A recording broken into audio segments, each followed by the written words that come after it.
کے لیے جو سب سے بنیادی ایک ضروری چیز ہے وہ یہ ہے کہ مسجد کا معنی کیا ہے۔ مسجد کا معنی یہ ہے کہ جس میں نماز ادا کی جاتی ہو، جو جگہ نماز کے لیے مخصوص ہے اس کو مسجد کہا جاتا ہے، اور اس کی حدود کا معلوم کرنا، مقامی جو لوگ ہیں ان سے پوچھ کر کے اعتکاف کرنا کہ مسجد کی حدود کیا ہیں، کہاں تک مسجد کی حد ہے اور کہاں اس کی حد ختم ہوتی ہے۔ یہ اس لیے ضروری ہے کہ بعض اوقات مسجد کے ساتھ کچھ کمرے ہوتے ہیں بنے ہوئے شہروں میں بھی، دیہاتوں میں بھی، اور وہ کمرے بعض اوقات تو اس غرض سے ہوتے ہیں کہ مسجد کا سامان اس میں ہوتا ہے رکھا ہوا، بعض اوقات اس میں امام صاحب بیٹھتے ہیں یا خادم کی جگہ ہے، یا اور اسی مسجد کے متعلقہ کوئی بھی اس میں ضرورت ہوتی ہے،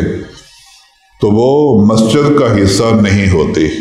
مسجد سے متصل ہے لیکن مسجد کی حدود سے خارج ہے وہ کمرہ۔ تو اعتکاف والا اگر مسجد سے نکل کے کمرے میں گھس جائے گا تو اس کا اعتکاف ٹوٹ جائے گا۔ اسی طرح بعض مساجد میں جو وضو خانہ ہے وہ مسجد سے متصل ہوتا ہے، جہاں اس کی آخری حد ہے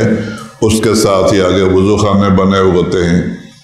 عام لوگ یہ سمجھتے ہیں کہ یہ وضو خانے والی جگہ بھی اور مسجد کا صحن بھی، اس ساری کو مسجد ہی سمجھتے ہیں اور عام پھرتے رہتے ہیں، کبھی وضو کی جگہ پہ چلا گیا کبھی واپس آ گیا، تو اس صورت میں بھی اعتکاف ٹوٹ جائے گا۔ وضو والی جگہ ہمیشہ مسجد سے خارج ہوتی ہے۔ اور ہمارے اس مسجد میں جیسے اوپر والا حصہ بھی ہے اور دونوں سائڈ سے سیڑھیاں بھی ہیں، اس سائڈ پہ بھی ہیں، ادھر بھی سیڑھیاں ہیں، جو یہاں اعتکاف کرے تو وہ مدرسے والوں سے پوچھ کے کہ کون سی سیڑھی ہے جو مسجد کی حدود سے باہر ہے اور کون سی سیڑھی ہے جو مسجد کی حد کے اندر بنی ہوئی ہے۔ اگر کوئی مسجد کی حد میں ہے سیڑھی، مسجد کے اندر سے ہی اوپر جا رہی ہے، اس میں اعتکاف والا جا سکتا ہے، اوپر بھی مسجد ہے نیچے بھی مسجد ہے۔ لیکن اگر وہ سیڑھی حدود سے باہر ہے بنی ہوئی تو اس صورت میں اگر وہ ان سیڑھیوں کے ذریعے اوپر جائے گا اس کا بھی اعتکاف ٹوٹ جائے گا۔ اعتکاف میں آنے سے پہلے یہ معلومات کرنا، مسجد کی حدود کو ذہن میں رکھنا، یہ اعتکاف کے لیے بہت ضروری ہے۔ اور اعتکاف کے لحاظ سے سب سے جو زیادہ فضیلت ہے پوری روئے زمین کے اندر وہ مسجد حرام ہے جو مکہ مکرمہ میں ہے، اس کے بعد دوسرے نمبر پہ مسجد نبوی ہے مدینہ منورہ میں، تیسرے نمبر پہ مسجد اقصی ہے، اور چوتھے نمبر پہ آپ کے محلے کی وہ مسجد جس میں 5 وقت کی نماز باجماعت ہوتی ہو اور جمعہ بھی مستقل ہوتا ہو، یہ چوتھے نمبر پہ اس مسجد کی فضیلت ہے۔ اگر آپ کے محلے میں جمعہ نہیں بھی ہوتا لیکن نماز باجماعت ہو رہی ہے 5 وقت، تو وہ بھی بہتر ہے، اس میں بھی اعتکاف کیا جائے۔ اگر جماعت نہ بھی ہوتی ہو اعتکاف پھر بھی ٹھیک ہے، کیونکہ مسجد میں ہے اعتکاف، اس میں پھر یہ ہوگا کہ اگر یہاں جماعت کا اہتمام نہیں ہے تو قریب میں کوئی مسجد ہو جس میں جماعت کا اہتمام ہو تو یہ اعتکاف والا وہاں جا کے نماز باجماعت پڑھ سکتا ہے۔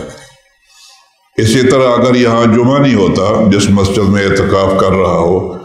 تو جمعہ کے لیے بھی دوسری مسجد میں جا سکتا ہے، اس میں یہ اندازہ کر کے جائے کہ جمعہ کا ٹائم قریب ہو، اتنا درمیان میں وقفہ ہو کہ وہاں جا کے 4 سنتیں پڑھ سکے اور اس کے بعد جمعہ کی نماز میں شامل ہو جائے۔ جمعہ کے بعد جو بعد والی سنتیں ہیں وہ بھی وہیں پڑھ سکتا ہے، اور پڑھنے کے فوراً بعد پھر واپس اپنی جگہ پہ آ جائے، واپس آ جائے، یا اسی مسجد میں ٹھہرنا چاہے تو وہاں بھی ٹھہر سکتا ہے، اعتکاف وہیں مکمل کر لے جہاں جماعت ہوتی ہو۔ دوسری بات کہ اعتکاف جو ہے اس میں جیسے میں نے کہا کہ عورتوں کے لیے گھر میں ہی اعتکاف کرنا افضل ہے، اس کا زیادہ ثواب بھی ہے، اور اس میں جگہ کو مخصوص کر لے۔ چاہے کوئی ایک کمرہ ہو یا کہیں اور ایسی جگہ ہو، اس کو متعین کر لے کہ میں نے اس حدود کے اندر رہنا ہے، یہاں میں نے اعتکاف کرنا ہے۔ تو جیسے آگے مسائل آئیں گے کہ کن ضروریات کے لیے اعتکاف والا مسجد سے باہر جا سکتا ہے، کون کون سے کام اس کے لیے جائز ہیں، کون سے منع ہیں، وہی حکم عورت کے لیے بھی ہوگا۔ اور عورت کے لیے شرط ہے کہ وہ پاک دنوں میں اعتکاف کرے، ایام حیض میں، نفاس میں اس کا اعتکاف جائز نہیں۔ اعتکاف کی حالت میں وہ عورت اپنے گھر میں اگر بچیاں ہیں اور وہ کام کاج کر رہی ہوں تو اعتکاف کی حالت میں بھی ان کو مشورہ دے سکتی ہے کہ فلاں کام اس طرح کرنا ہے، فلاں چیز اس طرح پکانی ہے۔ یہ مشورہ دینے میں اجازت ہے، کوئی اس میں حرج نہیں ہے۔ اور پھر جو اعتکاف 3 قسم کا ہوتا ہے، ایک واجب، ایک سنت مؤکدہ اور ایک مستحب۔ واجب تو وہ ہے جب کوئی آدمی نظر مان لے کہ میرا فلاں کام ہو گیا تو میں اعتکاف کروں گا، یہ اعتکاف واجب ہے اس پر۔ اور جو رمضان کے آخری عشرہ میں ہے یہ سنت ہے اعتکاف۔ حدیث میں ہے کہ نبی کریم صلی اللہ علیہ وسلم نے پہلے عشرہ کا اعتکاف فرمایا، جب یہ مکمل ہوا تو پھر دوسرے عشرہ کا بھی آپ نے اعتکاف فرمایا۔ جب 2 عشرے مکمل ہوئے تو پھر آپ نے صحابہ کرام سے فرمایا کہ جن لوگوں نے میرے ساتھ پہلے عشرہ میں اور دوسرے عشرہ میں اعتکاف کیا ہے وہ آخری عشرہ میں بھی میرے ساتھ اعتکاف کریں۔ فرمایا میں نے پہلے عشرے کا جو اعتکاف کیا وہ لیلۃ القدر کی تلاش کے لیے، اس میں نہیں ملی، پھر میں نے دوسرے عشرہ کا کیا، اس میں بھی نہیں ملی لیلۃ القدر۔ اب مجھے فرشتے نے آ کے بتایا ہے کہ لیلۃ القدر آخری عشرہ میں ہے اور اس میں تم اس کو تلاش کرو، لہذا جو لوگ پہلے شریک تھے وہ آخری عشرہ میں بھی میرے ساتھ شامل ہو جائیں۔ اس سے معلوم ہوا کہ جو سنت ہے وہ آخری عشرہ کا اعتکاف ہے، پورے مہینے کا سنت نہیں ہے۔ آپ نے جو ایک ایک عشرے کا فرمایا تو اس کا مقصود لیلۃ القدر کی تلاش تھی۔ جب وہ متعین ہو گیا کہ وہ آخری عشرہ میں ہے تو اب آخری عشرہ کا ہی اعتکاف سنت ہوگا۔ اور اس کا جو ٹائم ہے اعتکاف کا وہ یہ ہے کہ جب 20واں روزہ ہو، اس 20ویں روزے کی شام کو سورج کے غروب ہونے سے پہلے پہلے مسجد میں داخل ہو جانا نیت کر کے یہ ضروری ہے۔ اگر کوئی آدمی غروب کے بعد آتا ہے مغرب کی نماز کے وقت تو اس کا سنت اعتکاف نہیں ہوگا۔ اور پھر یہ جو اعتکاف ہے چاہے واجب ہو چاہے یہ اعتکاف سنت ہو، اس میں روزہ شرط ہے، روزہ ضروری ہے۔ روزے کے بغیر اعتکاف نہیں ہوتا، نہ واجب نہ اعتکاف سنت۔ لہذا روزہ رمضان میں تو ہوتا ہی ہے ویسے بھی،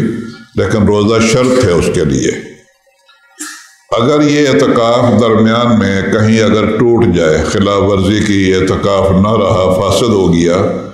تو اس کے اوپر 1 دن کی قضا واجب ہوگی۔ سارے 10 دنوں کی قضا نہیں ہے، 1 دن کی قضا ہوگی۔ اور وہ اس طرح ہے کہ اگر دن کے وقت میں روزہ توڑ دیا یا اعتکاف توڑ دیا تو اس کے لیے صبح صادق سے پہلے جب ٹائم ختم ہونے لگے تو صبح صادق سے پہلے نیت کر کے مسجد میں آ کے ٹھہر جائے اور سورج کے غروب کے بعد اس کا اعتکاف مکمل ہو جائے گا، اس کے بعد وہ جا سکتا ہے۔ اگر یہ اعتکاف رات کے وقت میں توڑا اس نے تو پھر اس کے لیے 24 گھنٹے کی قضا ہوگی کہ وہ سورج کے غروب ہونے سے پہلے شام کو غروب سے پہلے مسجد میں آ جائے، وہ رات بھی گزارے گا، اگلا دن بھی سارا، اور اگلے دن جب سورج غروب ہوگا اس کی قضا مکمل ہو جائے گی۔ بس 1 ہی دن کی اس میں قضا ہے، سارے 10 دنوں کی قضا نہیں ہوتی۔ اور آخری بات یہ ہے کہ جیسے احکامات آئیں گے کہ فلاں صورتوں میں اعتکاف ٹوٹ جاتا ہے، تو ٹوٹنے کا یہ مطلب ہرگز نہیں ہے کہ یہ آدمی جب ٹوٹ گیا تو اٹھ کے گھر چلا جائے۔ اس لیے کہ جو مقصود ہے وہ تو ہے لیلۃ القدر، اس کو حاصل کرنا، اس کا ثواب حاصل کرنا۔ اگر یہ مسجد میں ٹھہرا رہے گا، چلو سنت اعتکاف نہیں ہوا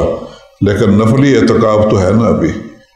اور جو مقصود ہے لیلۃ القدر کو پا لینا، اس کا ثواب اور اجر حاصل کرنا، وہ بھی حاصل ہو جائے گا مسجد میں جب ٹھہرا رہے گا تو، لہذا اس کو پورا کرنا چاہیے اگرچہ سنت اعتکاف نہ بھی رہے، نفلی درجہ میں ہی وہ اعتکاف میں شامل رہے اور جو مقصد ہے اس کو حاصل کرنے کی کوشش کرے۔ اللہ تعالیٰ عمل کی توفیق عطا فرمائے۔